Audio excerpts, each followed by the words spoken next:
Бүгін біз Солтүстік Қазақстан облыстық кәсіпкерлер палатасының консультативтік орталығы қызметіне тоқталамыз. Кеңес беру орталығы мамандары бүгінгі дейін 4 бірдей кездесу ұйымдастырып, 20-дан астам кәсіпкердің мәселесіне зейін қойған. Ендеше облыс бизнесмендерін нендей түйткіл мазалайды?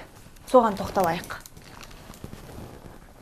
Кеңес беру орталығына алғаш боп келгендердің бірі Болат Қатауов. Жеке кәсіп иесі 6 жылдан бері бизнесіндегі түйткілдің шешімін таба алмай келе жатқанын айтады. 2000 жылы ашылған азық-түлік дүкені қажетті құжаттардың түгел болмауынан 8 жылдан кейін жабылып қалған. 2008-ден бастап қазіргі күнге дейін есептесек, мен салығым, айына төлеген салығымның өзі тек қана бір айда 80-90 мың болатында.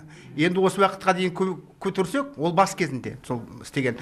Ол бір қуаныш ақша, ол үкімет айырылып отыр. Кәсіпкермен кездесуге бұл күні өңірдегі энергия тарату мекемесінің өкілдері келді. Өйткені дүкен жұмысын тоқтатуға себеп болған мәселе жарық берумен байланысты. Азық-түлік дүкенінің алғашқы қожайыны қолданған энергия үшін төлем жасамаған, құжат жеткіліксіз. Дүкеннің қазіргі иесін әуре сарсаңға салғаны сол. Келіссөздер алаңына келген тағы бір кәсіпкер жанұялық бизнес иесі. Дүкеннің аумағын ұлғайтып, сауданың айналымын өсірсем деген кәсіпкер тілегі әп-сәтте тасталқан болды. Энергия қуатын өсіру үшін талай құжат қажет. Сосын вот с этого и начались наши проблемы. Бірде анау құжат қажет дейді, бірде басқасын сұрайды. Жинап апарсақ дұрыс емес дейді. Сараптама жасауды тапсырады. Осы мәселемен айналысқанымызға 3 жыл уақыт өтіпті. Содан бері шешілмей келе жатыр ғой. Кәсіпкерлер көбіне келісім шартқа отыру кезінде тап болған қиындықтарды айтып келді. Одан қалса, энергия қуатын көбейту туралы өтінішін жиі айтады. Барлығын сараптап отырмыз. Байқасақ, кәсіпкерлердің көбі құқықтық нормативтік базаны білмейді. Тіпті кейбіреулері мәселелерін белгісіз адамдарға, делдалдарға сеніп тапсырады. Осыдан кеп түсініспеушіліктер туындайды.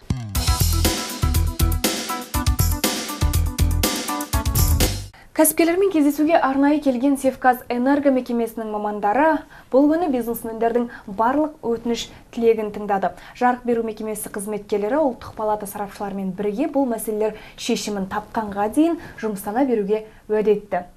Ең дұрысы осындай түсініспеушіліктің алдын алу ол үшін консультативтік орталық мамандарының кеңесіне құлақ түрген артық етпейді.